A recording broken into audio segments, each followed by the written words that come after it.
Hi, Esther. Hi. Oh my gosh, I'm so excited. I've never Oh, been so excited to interview someone. oh, come on. That's amazing. Have we Um, met, love? yes, and I'll explain and everything. I just want to let you know I already hit record because I want to get into the excitement. So if you're ready, then I'm ready. Oh, sure, love. It's just so yellow. I have this light so dark down here, so I'll make it It's less okay. yellow for you. I don't even know if you use this video, but I use a little clip of it usually, but okay, love. Sorry, it's so you yellow. look amazing and the lighting is phenomenal. I mean, Okay, people thank will you. have to take what they can get in 2021 in terms of video. Totally. I hear you. We're gonna put better lights down here, but you know what? It's It's pretty great. good.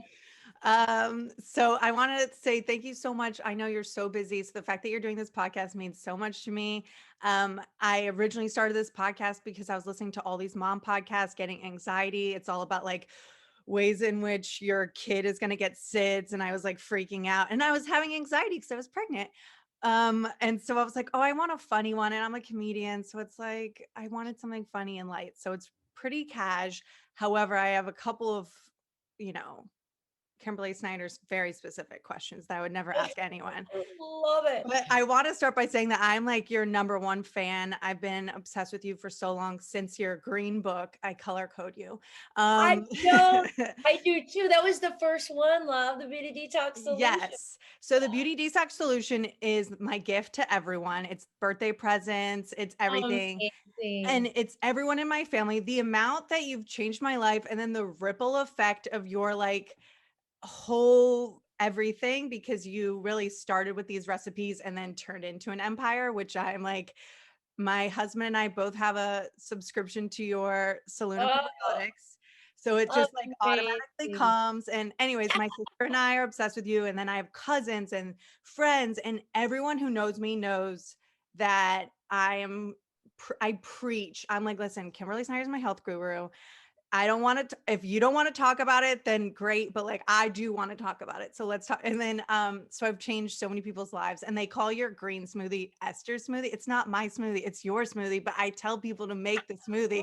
So now everyone thinks it's me. I'm like, no, I'm just spreading the gospel. So I just think it's amazing what you've done and how much integrity you have in your work has meant so much to me because everyone's trying to sell so much stuff and you're like, I don't know what to get. I don't know what to do. But I just feel like it comes from a filter through you. I don't have to do any research. I don't have to think. I'm like, if Kimberly's okay with it, I'm okay with it. But if she's not, then I'm not. And here we go. You, you're just incredible. And I wanted to thank you for everything that you do, like your podcast, your books. I I can't tell you how much it changes people's lives. So really It's- cool stuff. Oh my God, what an intro. Thank you so much, honey. It is first of all, it's such an honor to talk to you. And that really means so much to me because as someone sitting over here in my desk in my little cave, I'm writing and podcasting and putting things out. And we don't always get to hear, the people from the people Yeah. that are actually reading it. So from the bottom of my heart, that means so much. So I'm thank you. always in a terrible mood and I live in New York right now and I'm trying to get to the grocery store and I'll put on your feel good podcast and I'm like, oh, this is exactly what I need right now. And I really didn't expect, especially your podcast, I didn't expect some of the messages to come from you, especially I assume you're going to talk about food and oil massages and then all of a sudden you started to talk about going on social media and feeling negative feelings and I'm like, oh my god, how does she feel like that? That's my feelings.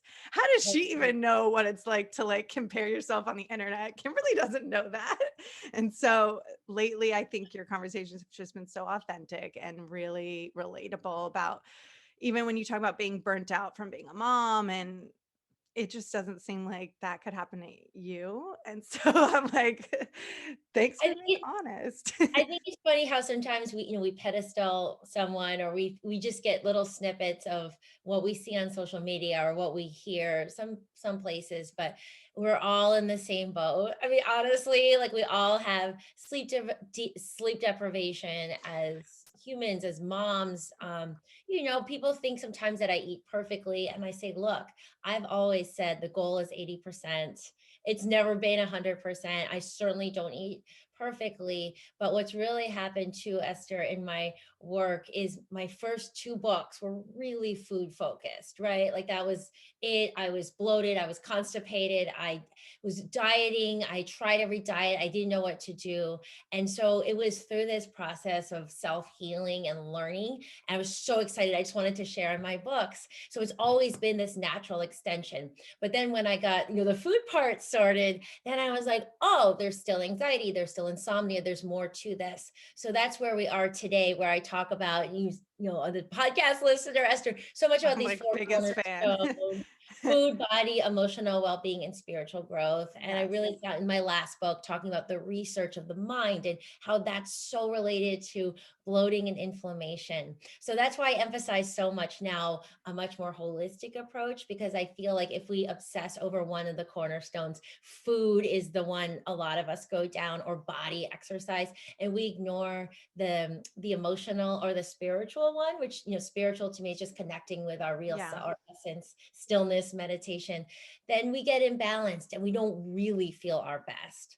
So Yeah, and it's the family members. Like I have my family, and then my in-laws makes up, like, I feel like it's like 100-person family, and wow, everyone has digestion issues. I think it's totally. a Jewish thing. No one can poop. And so I'm like, listen, probiotics, digestive enzymes, read this book. Like the amount of, I feel like it's like a very intimate conversation with people, but it's also like the essence of health is the digestion, which I obviously stole from you. I'm like, listen, I know what I'm talking about. I've read It's Kimberly's true. books. It's funny because in the West, we are a little bit, we're a little funny about talking about these things. Yeah. But when I went to India, when I was backpacking for 3 years, which is really the germination, the seed of all of this, was when I was on the road for 3 years, and it totally, blew open my mind and my perceptions of beauty and dieting and food and everything. And in India in particular, there was so much emphasis on, vegetarianism, plant-based, for meditation reasons, Mm, for creating more lightness, less density, so your energy goes up. And it's the same thing. There's all this emphasis on Agni, which is the digestive fire. And it was really that was the beginning of me shaping my own philosophy, is understanding about energy in that way. And yes, digestion is the bloating that we don't like, is, contributes to the weight gain and the sluggishness, but also just the moods and the mind and feeling light and joyful and all the things that we want to feel. It's really, really hard to do that if you're clogged physically. mhm. 98% of our blood flow goes through the colon. It continues to pick up toxins and recirculate them.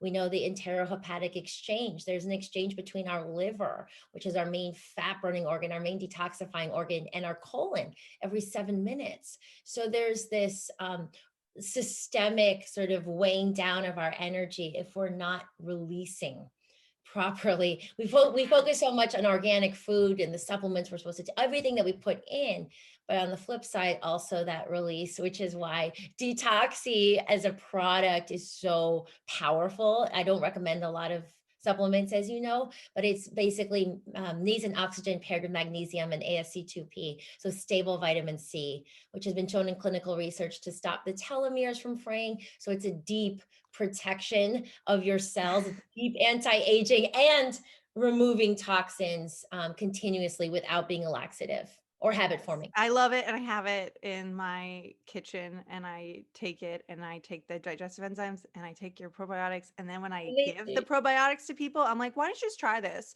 Like, I like to, like, give it I around, love and it. people, even though it's, like, something you should be taking every morning after your hot water and lemon, and then your GGS, but, like, I talk about this stuff so much, so if anyone's wondering what I'm talking about, go and, read Kimberly's books.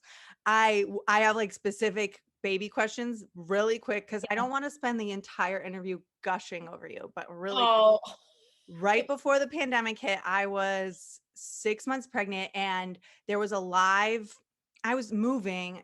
I keep moving from LA to New York, which is a different conversation, but I was going to stay with just a friend right before I went to the airport, and I saw that you had Solluna Circle live in Venice. And I was like, I don't know, maybe I'll go to another one. And something was just like, I gotta go. And so I went and we passed around a bowl. You probably remember because your bowl shattered in the middle Yes. of the event. And everyone was like, Yes. there was so much energy and emotion. And everyone was like, Kimberly, I'm obsessed with you. I love you. And I'm like, great. I don't know what to say because she just took what I was going to say. And so, anyways, at the end, you're like, okay, come pick a Palo Alto stick. Everyone wrote one word on it as Yes. an intention or something. And I, of course, wrote love because I don't know. And I was like, yes, love. And then when we went to go pick it, I got something that I didn't really like. So I put it back and I tried to pick it again and I got it again. What was the word? It was, I have it with me. It was solitude, which I have with me. And it was right before the pandemic where I felt like I was this mom trapped all alone. And I was like, wow, what a crazy moment. And you were pregnant and I was pregnant. And this is the freakiest part is that we had our births pretty much like weeks apart. Wow. And we named our son the exact same name. Wow, you have a Moses I too? have a Moses too. Come on. I don't know Yeah. that many Moses. I'm sure you don't either. I thought I was so original, and I'm like, I'm gonna name my son something I never hear. It's so unique and Wow. so very known. And so now I have a baby Moses. So when you talk about your baby Moses, I'm like, it's just like very parallel and very exciting. And that's my story of how connected I am with you. Oh my You're God. just like, no idea who this girl is, but I feel so deeply connected and it's a little freaky. But anyways. It's so amazing. You know what, Esther? It's so funny because we use this word stranger in the West. And when I was backpacking for all those years, I was mostly in Asia and Africa, right? And some South America, but most of the time for those 3 years, I was in these places, in these little villages, in these countries where there isn't really a thing as stranger, like people like are chatting to everybody in the Yeah. market and going around. And I really felt during that trip for the first time how connected we really all are, even though, maybe we didn't grow up together or we haven't had, a million face-to-face conversations underneath the surface, this energy, this pulse of life, the heart. It's like, boom, we're sisters Yeah, already. I So definitely felt that with everyone in the room because of your live yes, events, which I hope come back. So there was just this circle of people that had so much in common because we were all readers or beauties. That's your fan base. We're all beauties in this like crazy crystal shop. Like everything about it was just so great. And I'm glad that that was the last live thing I did before the pandemic. Like oh my gosh. that Well, was so really we do special. we do the circle now virtually. We have a whole program on our app. So we've been doing the circle and it's like, pages of the Zoom where you see everybody's face and people still go around and talk. So it's nice to have that technology to keep in touch. So we do a deep dive every month and there's recipes and a theme around our four I'm cornerstones so and a into it. circle and meditation. So yeah, that circle concept, which is so powerful, right? Sisterhood, tribe, like-minded people, is something we've taken online. It's one of my favorite things I do besides the podcast. Yeah, it's so, but the energy in that room was so intense. There was just, such a positive energy, but it was electric energy in the room. And then as the bowl that like someone was just passing around the bowl and it like just slipped and shattered. I'm like, that's how powerful the energy was. There was just so many people getting so deep and so emotional so fast. And it was just a wild thing. But we are now here podcasting, and I I love it. do have questions. Tried to set it up like the four corners, but all relating to kind of babies. I don't know if I did a good job, but we'll just start with my husband and I were both plant-based and doing a lot of beauty detox stuff right before we tried for the first time and we got pregnant the first time. Oh yes, I remember now. We talked about I this. think yes. Now, We oh, had now, a similar and experience. you talked about it on your podcast that I mean, not to get so personal. How long were you trying? Yeah, Like, you're right, right. ongoing conversation that would be for someone who was trying for a long time. But from what I understand, I don't know, like no one talks about what the husband's eating, or I'm not husband, I should say male partner, the sperm donor, Right, whatever's right, going right. on with the other guy. And it's interesting because that they're healthy, you need to be healthy. Let's, the environment. So I wanted to talk a little bit about, did you have to convince or talk about nutrition before you even started trying? Yeah, so that's a great it's a great question, Esther. And I think it's nice to talk about when it's easeful, because we hear so much about Mhm. everybody's struggling, everybody's doing IVF, like there's so many problems. And this is a subject I'm really passionate about. And we're actually putting out an online pregnancy course that got so big that now it's 3 courses. It's a fertility, pregnancy, and postpartum. And we've interviewed like 12 experts, the woman, what's her name? Doctor, my brain, the It's amazing, okay. she's head of women's health at UCLA. She's been on the Wow. podcast with Dr. Neil Bernard, also Jill Blakeaway, who's like the amazing acupuncture clinic that really focuses on fertility. So we have so much input, but it's very clear across the board that it really is both partners that need to participate. In an ideal world, what I've seen in my work and what I recommend is that both partners prepare as much as possible for about 4 months Mhm. before they conceive. So, my husband, who is now fully plant based, Oh, but I was wondering. yeah, at the Congratulations time, on finally getting him plant-based. oh my God, well, I I remember you hearing he was allowed to like eat, but not inside, or I forget what you shared. I know way too much about your life. I'm sorry. um, again, I don't think you can convince anybody to do anything, right? You can hold space, you can share, but this sort of pushing doesn't work. So in the beginning, he was, he kind of was interested in it, and then he went back to his carnivore ways. But then he was fully plant-based when we were preparing for the conception of Moses. And one thing I'll say, which is, coming out more and more and more for anybody trying to conceive, there's a new documentary out called Seaspiracy. Have you seen it or heard about it? But I've It's watched some scary documentaries. it's some gnarly stuff, but one thing is, because John was eating a lot of seafood and sushi up until that point, and you realize now that fish used to be the safer Mhm. choice, or like the least acidic versus red meat, or you know whatever, eating chicken or whatever. But now, unfortunately, because there's so much plastic in the ocean, they're finding that the microplastics end up in fish. And it's something crazy, like some crazy statistic, like you eat a certain amount of fish, it's like processing a credit card's worth of plastic a month or something. Wow. So, I bring this up because we know that, disruption to our natural biology is one of the reasons that people are having a tougher time to getting pregnant. So, it's not all or nothing, but we know that a fiber forward diet, which comes from plants, a plant forward diet, there's so much research in this course, but the more both partners can really get on that train and just start really rebalancing their system. And also, fiber doesn't just cleanse the system, it really helps to feed those short chain fatty acids in your gut, which helps to then reduce inflammation throughout your system. It just helps everything, your hormones, everything just starts to work in a more efficient way. So there's so many reasons. It's so nutrient dense. Eating plant forward, if not all plant based, but largely plant based for about 4 months is going to be great for the man and the woman.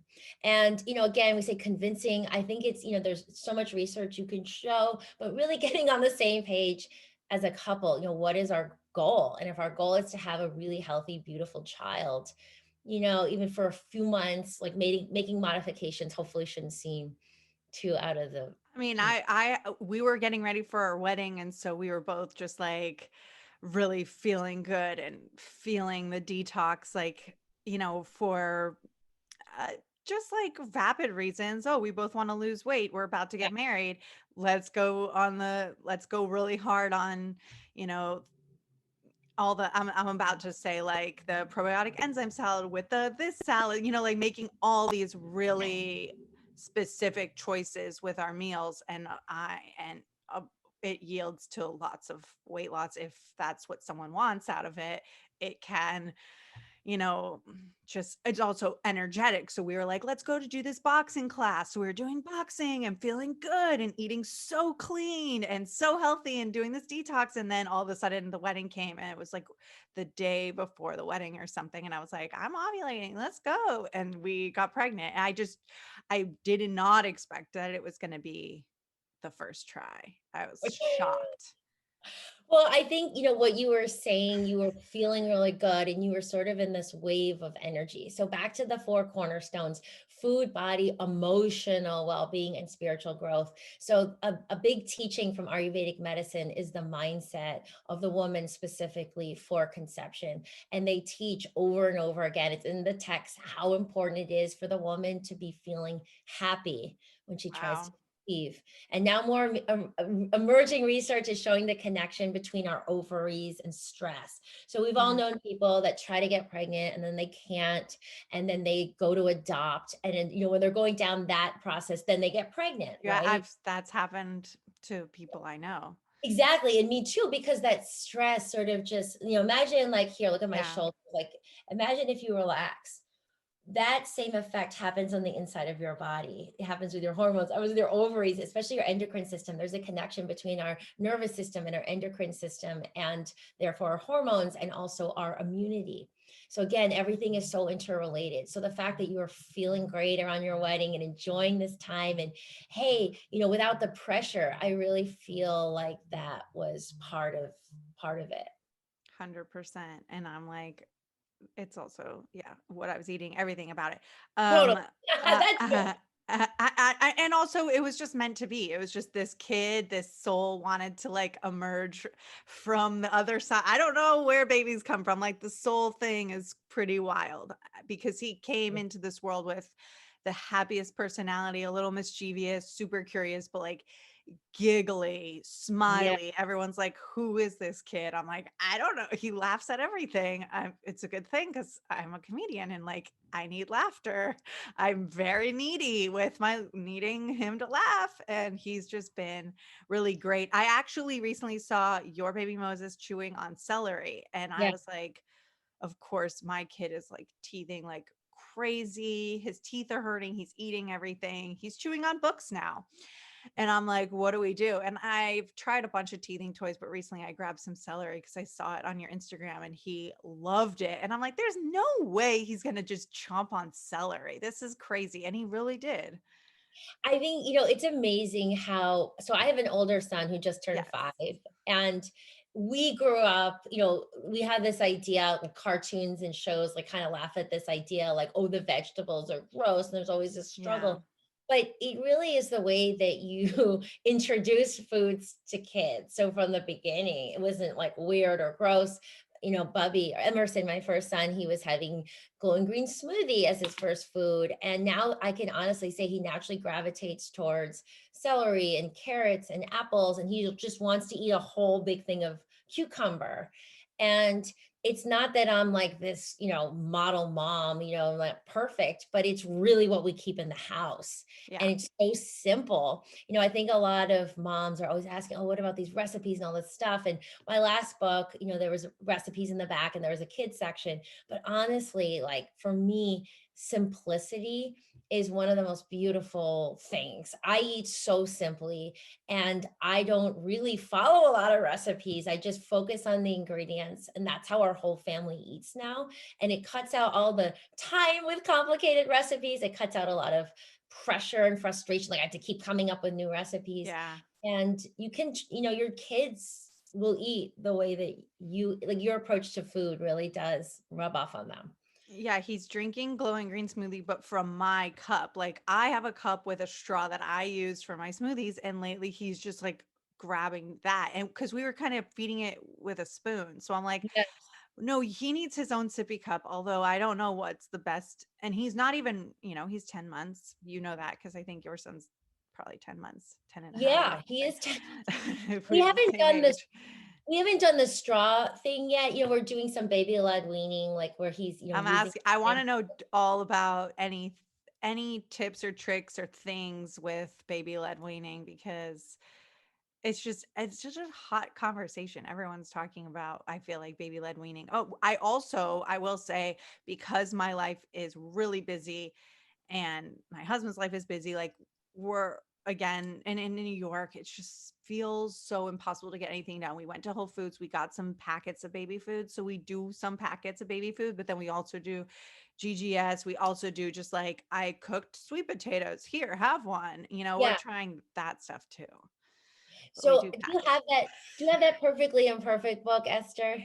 Not at, I think it's at my mom's house. It's like I'm moving, and Yeah. so my books aren't they're dispersed throughout different places, but please tell me what I need to I know. didn't say, well, I'll have to send you one. But basically, there's two recipes that are like these burgers, and they have like four ingredients. And what's great about that, so we're going on the plane tomorrow, right? So I just make these like burgers. One is like quinoa and sweet potato and chopped up zucchini and carrot. So it's what binds it is garbanzo bean flour, chickpea Sounds flour, good.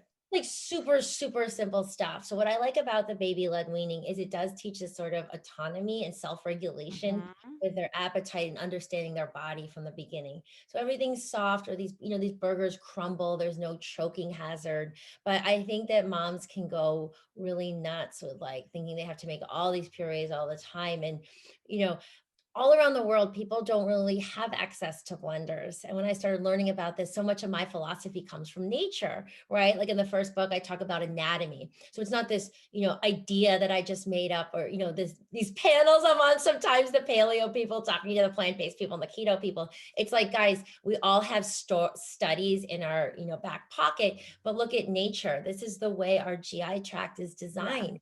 And it's similar to a gorilla. There's more surface area, so the villi can pick up nutrients versus a carnivorous animal, which is a much straighter, shorter pathway. So, anyways, The nature is always, gorilla comparison that you make was one of the first times that hit me so hard, that there's this like yeah.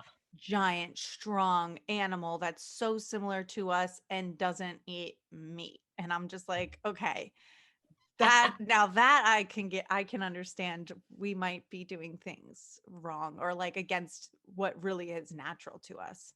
That's right. And it doesn't mean we have to, if someone wants to eat some meat, but the percentages should be mostly plant foods, right? Mhm. And so it's funny, my son now is into dinosaurs, the older one, and we're reading about all these different dinosaurs, and they found the biggest dinosaur, the Dreadnoughtus. I think I'm saying it right. It's giant.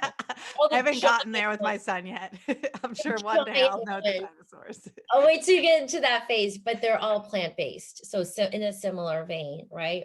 So anyways, back to, a little tangent, but back to the babies, this Yes. idea that all around the world, there isn't kids menus, there's like whatever, the hot dogs and the, Right. um, the what's it, the toast, the grilled cheese, like all this stuff, Yeah, right? dinosaur nuggets.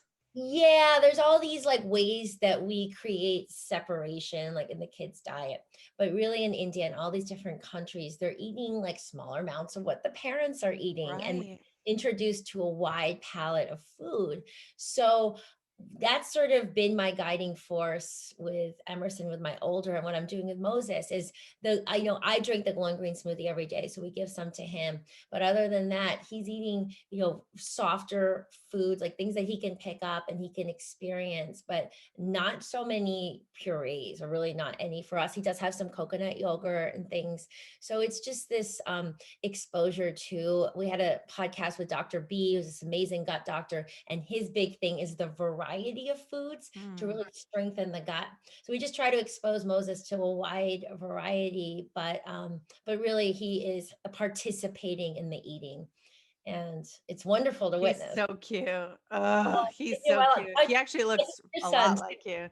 I have my little like coaster, Oh my gosh, he's my beautiful. Santa Mom coaster. He's great. And oh yeah, I think another odd thing that we have in common, coincidence, I don't know. Our babies came out big. Mine was Moses was 9.5 pounds. And Yeah. I think you had a big baby too. I think you talked about that. Yeah, so both of my babies, so first of all, I was 10 and a half pounds when I was born. And Oh, both of my babies were about 9 pounds. And so it's so funny because people expect me to have this natural birth, right? I'm really into natural as much as possible. And we did attempt a home birth, but after 52 hours of labor, and I did dilate all the way, we moved from home after my water broke to the hospital after 24 hours. Long story short, the head was so big, his head was so big. Our doctor was like, the baby's going to distress. At this point, I really recommend a C-section. So at the end, it's like, I don't care anymore about this birth plan I created. I just want a healthy baby. That's And like I my also, exact story. I was 36 hours in labor, but I was in the hospital and I was like, okay, let's get but they kept giving me Pitocin to try to induce because I was a right, week late. And then they're like, he's not going to fit. Let's just, as soon as the doctor says like the baby's in distress, you're like, cut him out. I don't care. C-section. I didn't want a C-section, but yeah, you're like, I want my baby to be okay. And then I ended up, I don't know if you had, yeah, I don't know what's the end of your birthing story? The so the end of my birth finale. but the end of my birthing story was a C-section. Amazing. He came out, within a few minutes, he was on my chest, drank the colostrum, and then, we breastfed until he was 4. So he pretty much just stayed there the whole time. But it was this idea of my, made me, my ego. Like, why do we care so much? Like for me, it was like so important to have a home birth, right? But there was this part of me that was like, people expect me to do this, and wanted that idea, even though my midwife was, really concerned with shoulder dystocia. His head was so big. Cross culturally, we get these ideas like our bodies are designed to give birth. And I had read all those Ina May books. Me But too. listen, I've done like, all my mantras. I talk about it. I just have a comedy special that came out and I talk about how my mantra started with like breathing, like my baby will fit. My body was made for this. And at the end, my mantra was like, get him the F out of my body. Let's go. My mantra, yeah, I mean, it's just no, sometimes and it is very shocking that you sometimes talk about hospitals. And I'm like, oh, Kimberly Snyder. Thought you'd be at home. no, exactly. So listen, to what I say is Western medicine really, shines when it comes to trauma and accidents and childbirth. Because there is a reason so many women used to die in childbirth. And honestly, my doctor, Dr. Chin, said, 150 years ago, you probably wouldn't have survived, or both of you, or maybe would have gotten the baby out. But hemorrhaging, right, is such a big thing. And again, an Asian pelvis, I'm half Asian, with like a large Caucasian man, like cross continentally, people weren't always having babies Yes. together. That's so funny. One of my jokes is that I was a Chihuahua pregnant with a pit bull because my husband's 6'4" and I'm 5'3". And so I felt that's so interesting that you even said Yeah, I've never heard someone talk about that. it doesn't always, it doesn't work out the way that we want it to work out. So I'm so grateful that we have all of this available to us. And at the end of the day, as soon as that baby's on your chest, like, you don't give an F how he or she came out. You just Mhm. want that child. So I think we get so fixated on our expectations. This is one example, our birth plan, or ourselves, like, I have to lose this much weight by my wedding, or I should, Snap back. XYZ. Yeah, exactly. All these different ways that we punish ourselves and we shame ourselves. And in the end, that rigidity actually makes it harder for us to create our goals. So, Yes. Yes to everything. I have a question about meditation. I want to get my son started on mindfulness and meditation. I saw that you have started that with your older son. I mean, Moses is 10. This poor kid is already learning. I'm already like trying to figure out how to teach him meditation and also consent and also all these things that are just probably way too advanced for him. I'm like, I'm gonna drill it into him about feminism, comedy, you're going to laugh at my jokes. yeah, it's like he's probably like, "Mom, back off and stop trying to get boogers out of my nose." The intimacy. But I'm just wondering how you started the conversation and how you get a kid to sit down and meditate with you. So first of all, remember, really, the idea of meditation is integration, right? It's union. So it's not about like stress per se. I have this funny story, if I could tell you quickly. Yeah. um, Deepak Chopra, who is my co-author now 2 books ago, and Yes. his teacher, the Maharshi in, not Ramana Maharshi, excuse me, but the founder of TM over in India. Mm. And this is a couple decades ago. He led a big meditation conference with his teacher in India, and his teacher doesn't speak English. He speaks English a little bit, understands, but it's hard for him to speak. So they're doing this whole weekend conference and like, hours and hours of like talking about how important it is in the West and all this stuff. And at the end of the conference, Deepak said he tapped him on his shoulder, his teacher did, and said, "What is this stress everybody's talking about?" Right? So in India, in the traditional lineages, and I come from Kriya Yoga. I come from Paramahansa Yogananda is my yoga guru. So all my teachings, spiritual teachings, really come from that lineage. It's about union, right? So union with our physical self, the divine part of us, or the spirit inside of us, whatever words we want to use. But it's about this coming together. And when we are in touch with our true self, with that essence, we realize we're not just the surface. We're not how much money we make or how skinny we are, how many social media followers we are. We are something so much deeper. So meditation is about connecting with that. And then the byproduct is getting less caught up in life, less reactive. So yes, less stress, but the goal from a traditional sense isn't about the stress. It's about that deep connection. Does that make sense? Yeah. So in approaching that with our children, that connection, embodying that first in yourself and that sense of presence, I think is really the beginning, even at 10 months old or a year old. So really looking into their eyes. And so they know that you are with them and Mhm. you are here and now, right? Because they can sense energy. They can know when mommy's here, but really she's just like Yeah. playing with her As phone. you say that, I'm like, it sucks that the world is the way it is because a lot of the things I do with my work and promoting the podcast and writing jokes, a lot of it is like while I'm also hanging out with my kid, I have to like sneak my phone and sometimes Yeah. I'm on my phone and I'm like, stop, don't, I need to put it down. And I try so hard to just be super present. I started to do videos with him where I'm like reading a book and he's like really into it.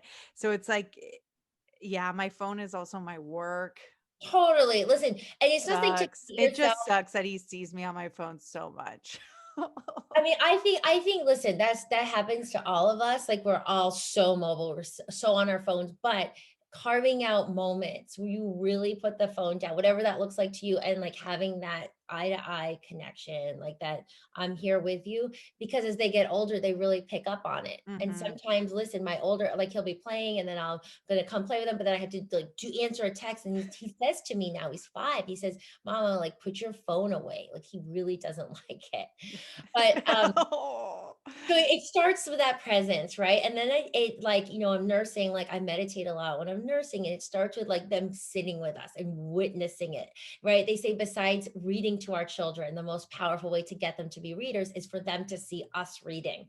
So it's Hmm. like that witnessing and then the conversation. So with my older one from the beginning, look at him and I say, you are loved, you are amazing because you're you. So it's putting that emphasis on beingness, not versus doingness. I don't love you because you're the best soccer player in the little group or because of what you did, but because of this quality of beingness. So then as we then progress into sitting in meditation, he understands we're being. This is, connecting with beingness. So it's just like a series of conversations and then breathing and getting him to like really feel his body. It's only like 5 minutes or less. Like 5 minutes is like a triumph, but explaining like our third eye where we focus. So it's just like it's very like small little steps, but I think it's the day to day focusing on this like honoring that each of us is a unique, beautiful soul already. We don't need have to do anything to earn our worth, right? Or to earn validation. We already have it. So when we teach our children that, I think it fosters real confidence and just that deep self-esteem that we want all our children to have. Yeah, I was reading this book, The Conscious Parent, and it said, Yes. Oh, Shafali, I love her. yes, Dr. Shafali. And I'm like, again, like sometimes I'll put the book on tape because I have audio of it and then I'm like interacting with my son and like also listening to it. I'm like, is this me not putting my focus as I'm listening to her tell me to be authentic and present with my kid? And I'm like, I need to figure out what Yeah, I need to like, yeah, I've blended my whole life as now like raising a kid while also trying to listen to a book on tape and also trying to work. I'm like, perhaps I need to be, you know, segmenting my life some more into baby time. I think, yeah, I really think too, Esther, one of the things that I think just like degrades our quality of life is all the alerts and being so tied to our phone. So Hmm. one thing that's helped me is I now I batch text people back, because when I used to like text all the time, it's like all day long. So now I answer like 20 texts back at once, and I answer my emails in batches, and I go on social media in batches. And so therefore it's like periods, so I feel connected, but then there's periods where I just don't have my phone at all, That's and it allows brilliant. that space to come in. So brilliant. So smart.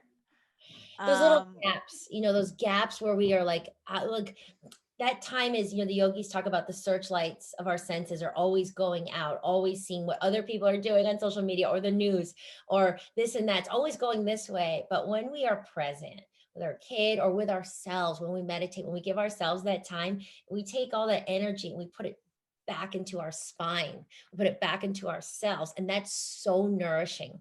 And that builds the energy, that builds our resilience, it rebuilds our organs, it regulates our nervous system, which otherwise very easily goes into fight or flight. And that shuts down digestion, that shuts down our immunity, it shuts down our normal hormonal balance, right? So not only does it feel good mentally, but from a physical standpoint, that's a form of nourishment, is to give yourself those gaps and to be off technology and to really just be with yourself and with your family. Thank you. Yes, yes. Goals, goals, goals.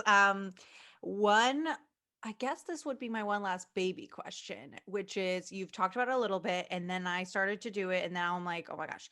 So I want to talk about the baby's skin, a little bit about diaper rash and things like that, but also about the now I'm using almond oil before the bath. I know you talked about it, so I'm always repeating things like very secondhand, very messy. I'm like, I listen to you, but then I can't teach anyone. I'm like, well, yeah, I'm oiling my kid now. What?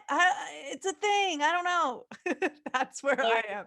So please talk to me about how you kind of nourish your son's skin. Yeah. So you know what, love? It's so nourishing, and also for mamas. So I'll say this is skin is a very powerful organ to work with. Hmm. We think of skin as like, oh, I have a zit, or look at my under eye circle. You're always picking at our skin.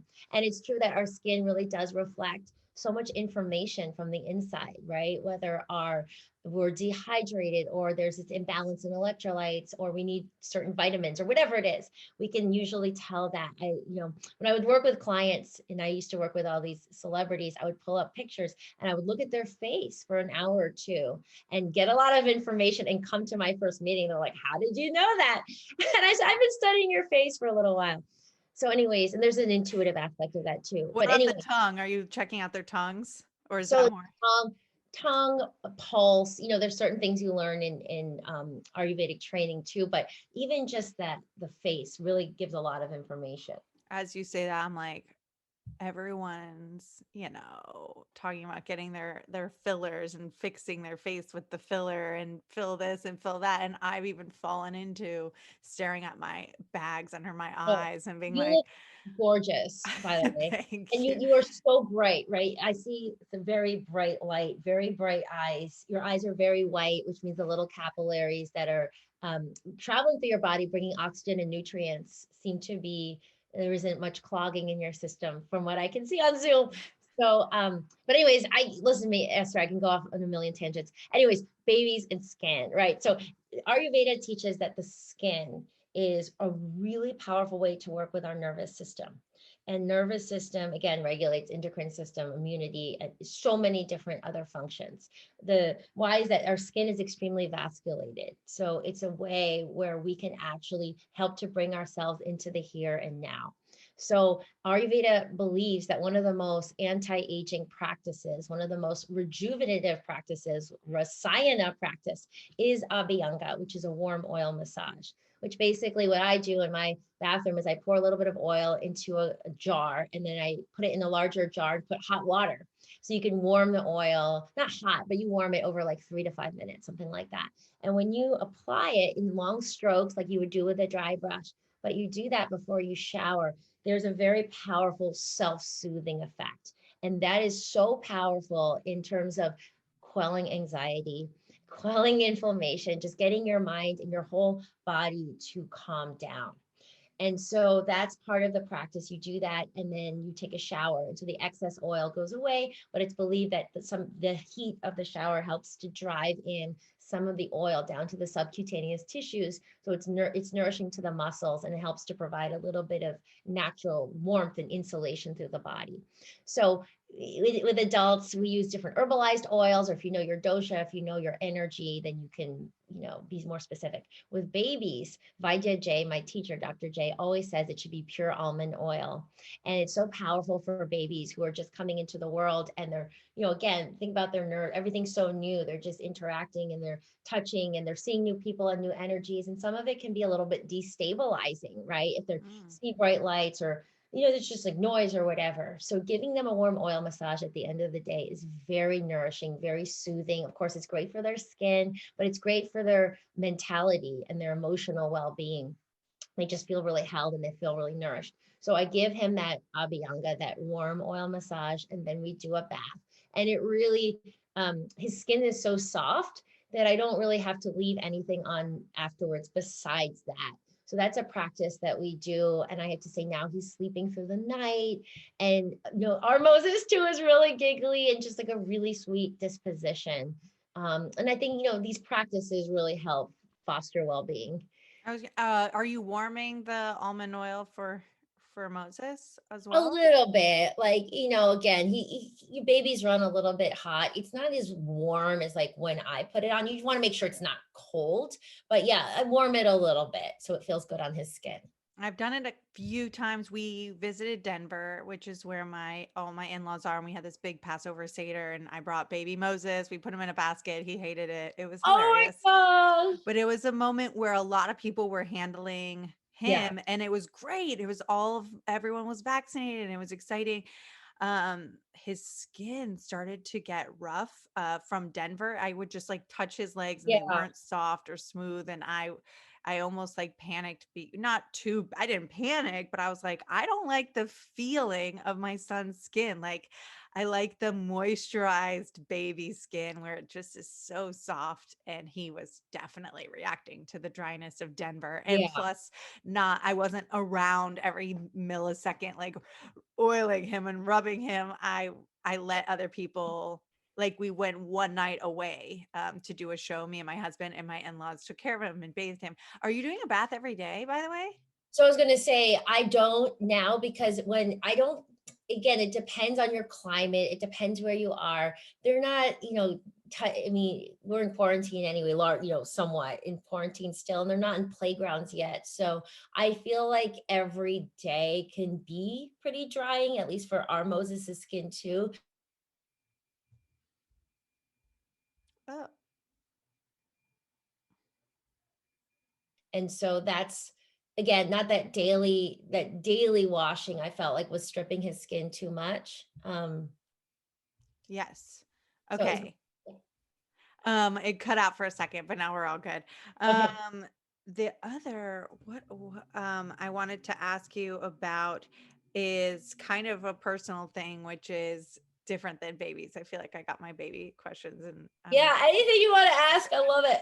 I am moving right now. Me and my husband have been like at a little bit of New York, LA, New York, and we've been moving back and forth. Now that we have a baby, we're in Brooklyn and we're about to do this move. And every time you mention your move from New York and your journey, I'm always like, I felt connected to you one more time. But how is it being in California, and how has that, like, you know, move been for you? I guess I want to know about your home and your life and Oh. Oh, I love this is one I love to talk about love. So when I met you, you were not living in LA. You were on a I was show. bouncing back and forth. So we had an apartment in LA and one in New York, and we were kind of renting it out to comedian friends of ours and having a groovy lifestyle, which is exactly how I like to live, except for now I have a kid and like groovy is really not fun with a child. And oh, you live here. Okay. And then we'll be in LA. We'll switch. We'll rent this out, like all this renting out and moving around just because he wrote for the show Marvelous Mrs. Maisel, and so we had to be Ah, here for that show. And then I kept being like, "But California is so much better." And so I kind of got, uh, you know, my vote was vetoed for very important work matters, and I have been trying to make New York with a baby work, and it's a little miserable, and my husband yeah, notices how negative I am, and I'm like, I don't want to be negative. I don't want to, but it is running me down. This city runs me to the yeah. ground. So we're Honestly, love. making a move. Yeah, I love New York, and when I was there, I said, there's this moment where I said, "I'm never leaving New York. I'm gonna buy an apartment here and live it out." And honestly, I started coming to LA, and my life just sort of unfolded in this really interesting way because I was backpacking and I came back and I was going back to nutrition school and teaching yoga, and I don't have a TV. I still to this day don't have a TV. So I'm really drawn to books and the written word, and I don't watch things, right? So I'm really out of it as far as pop culture and TV shows and movies. But somehow, my first celebrity found my blog at the time, and I got on a film set, and next thing I knew, the next swept into that world. The next 5 years of my life were working on film sets, working with all these A-list people, doing press tours. And it was part of it was nutrition, and that was like how the studios kind of wrote up my role. But it was really these four cornerstones that I'm talking about publicly. It was really, the emotional and the spiritual, the meditation, the yoga, like sitting with them. It was really about helping them feel their best. And food was one part of it. So it's really funny, love. I don't know what it is in my energy, but I've really attracted a lot of comedians. I don't know if you know this, but I I've know that worked. there's little Esther has interviewed you. Who else? I think comedians are so, and I think that our environment is like be funny, which is you'd think very positive. But there is so much old school, like go on the road, eat whatever, you know, who cares what there's that's very, it's a very masculine world. And so I think for me, I spend all this time in the world of comedy around that energy of performing to people drinking in a bar, like I'm making like a lot of unhealthy things around me. And so Yes. always sought a place that I could come where I knew I wasn't going to get, that I could feel positive. The difference between putting on Mark Maron's podcast, no offense, and yours is that I know I'm going to feel good after I listen to you. Exactly. Like I think about the strength, like you really have to be rooted to your center because you're putting yourself out there with stand up and comedy, right? And it's like the validation of laughs and like if someone thinks Yeah. it's funny, so it can be, it can be really hard. So yeah, now that I think about it that way, I've worked with, Owen Wilson and Ben Stiller and Vince Vaughn, Chelsea Handler, Melissa McCarthy, um, uh, Jonah Hill, Channing Tatum, Drew Barrymore, she's kind of a comedian. Just Yeah. Chris Rock, Kevin James, David Spade, Adam Sandler a little bit. Just like all these comedians, right? Like I look at, and a lot of drama people too. But to your question, that's what first drew me to LA. I was in New York and then I just started having so many clients out here. It made sense, but I wasn't ready to let go of New York. So I kept my apartment, and then I didn't really want to like LA because I was like this idea I was going to stay in Mm. New York. But I came and there all the palm trees and the aloe and like the plants are so amazing, Yeah. right? The weather. And then so gradually I was just kind of going back and forth. And then I started my first juice shop on Melrose. I've been Uh, there, BioGlow. I've been yeah, there. That was like only that was awesome. I'm sorry if I could like just like wave a magic wand and reopen it, I would because it was awesome. So it was so fun when I was there, and then we moved. Then I started Solluna, and then the Solluna juice bar is now in the Four Seasons. A lot of people don't know, but I have another juice bar, but it's in the hotel, so I can send clients there. And it's it's in Beverly Hills. It's a little bit of a different location, but anyways, I opened my heart, Esther, because it was this idea that when you have this idea of what's easier, or like my family's on the East Coast, and part of me wanted to stay there, but honestly, like I moved first to West Hollywood where my juice shop was. Then I went to Venice, which is kind of like, oh, I can walk around and it has this New York vibe. And then right before the pandemic, my husband and I started looking around. He was into Malibu, and I've always loved Topanga. I don't know if you know LA, but Yeah, Topanga yeah. is, in the mountains. It's only 25 minutes from Venice, but it's a different world, and it's so hippie, and the community. So oh my gosh, what I love, I know all my neighbors. I know all the moms from my older son's preschool. We formed this whole group of this sisterhood, and it's really like people that have your back, people that are rooted. It's not transient. It's just like people are here, and it's that way of being that really feels like a village and a tribe. And I honestly wouldn't trade it for anything. Like I just feel so supported as a mom here. I feel supported as a woman. I feel like I'm in my nature. We have 7 redwoods on our land, Oh and my God. sequoia tree, oak trees. Like I just wrote my latest book during this pandemic with a newborn. I feel like it's my best book, Esther, because I'm in this really stable, beautiful, natural environment. Whereas New York for me started to really wear on my nervous system, and the Mhm. honking and the subway, it's just so much of it. I have like a joke about, I'll share because you'll probably think it's funny, but the shusher noise, I have to tell everyone, the shushing noise to help a baby sleep is to mimic the baby when the baby was in the womb. It's the mother's Yeah. heartbeat. But I said, well, my kid was in the womb during a pandemic in the middle of Brooklyn, so our shusher is peaceful protests and sirens. Right. It's like that's the only way that I can get it. And I go, no justice, no sleep. Anyways, Oh like, my gosh. and then it's also just like the fireworks started going off. I remember during the pandemic, while he was in the womb, it was just sirens and fireworks and people marching. I Yeah. mean, it was just chaos. And still, I stroll around everywhere with the rest of the women named Esther in Brooklyn with their babies, and it's hilarious because I'm just like, what is going on? And it's like honking truck, garbage guy, construction, and finally it was a nice day, and it was sunny for the first time. I didn't feel cooped up, and that's when the noises were Beautiful. extremely loud, and I was like, what a nice day. And I was like, are you joking? Like, I always feel like I'm getting abused by this city, but I'm like, oh, but the sex is so good. And I'm like, like that's my relationship with New York. And I'm just so ready to. The plan is that we go to LA, and this is happening in like a week. Oh So wow. and then we're gonna like try to find a house somehow, some way. I have no preference for neighborhoods. We're just kind of trying to find something that feels like home. Do you have any advice on like just stepping into a house and being like, this just do you kind of try it on energetically, or did you kind of manifest anything? Oh, oh yeah, love. So I actually talk about this in our fertility course. So Oh, okay. Vaidya J, Dr. J gave me this creation mantra. It's just Saraswati. She's the aspect of the divine that's creation and intelligent, not creation, but intelligence, like divine creation, right? So my husband and I chant this mantra 3 times together. It's a shloka, so it's like a couple sentences, not really a mantra, but we chanted it together 3 times, once a day for 10 days. And we were in this, like we were pretty clear about what we wanted.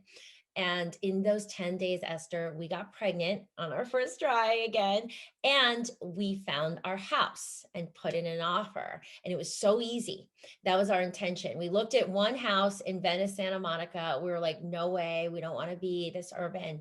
So I knew about Topanga, and I had friends here, and I was like, I want to go to Topanga. So we looked at one house, and it was a dump. It was like fixer upper too much. Then this third house where we are, and it was like, when you see a house and it was like the music and the bells, and it was way over our asking price. So we were looking at it, and then John, my husband, left his phone in the kitchen.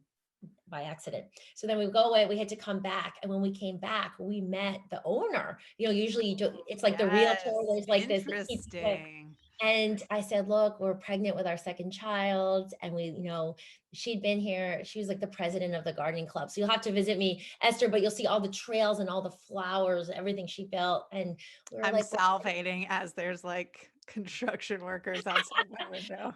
Tell me about your trees.